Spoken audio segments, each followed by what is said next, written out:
आगे बढ़ेंगे, खबर शामिल कर लेंगे लाहौर से हमारे स्टाफ रिपोर्टर फहद अली की रिपोर्ट के मुताबिक, जहां पर अदालत ने कम उम्र लड़की की शादी करने पर निकाह ख्वां के खिलाफ कार्रवाई का हुक्म दिया है। अदालत का कम उम्र लड़की की शादी करने पर निकाह ख्वां के खिलाफ कार्रवाई का हुक्म। लाहौर हाई कोर्ट ने कम उम्र लड़की की शादी करवाने वाले निकाह ख्वां के खिलाफ कानून के मुताबिक कार्रवाई का हुक्म दे दिया।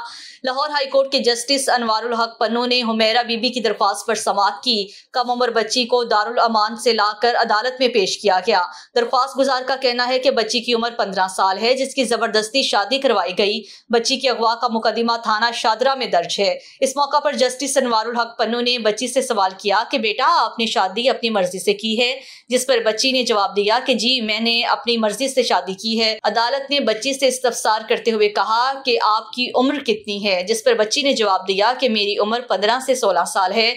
जस्टिस अनवारुल हक पन्नू ने रिमार्क्स देते हुए कहा है कि निकाह ख्वां के खिलाफ इस्तिगासा फाइल करें कि इसने कैसे कम उम्र बच्ची की शादी करवा दी। बादशाह अदालत ने जुडिशल मजिस्ट्रेट को मुकदमे पर फैसला करने का हुक्म दिया। MB न्यूज के डिस्ट्रिक्ट बुलेटिन से फिल वक्त के लिए इतना ही। मजीद न्यूज और अपडेट्स के लिए देखते रहिए MB न्यूज, क्योंकि MB न्यूज है मिलियंस ब्रॉडकास्टिंग न्यूज नेटवर्क।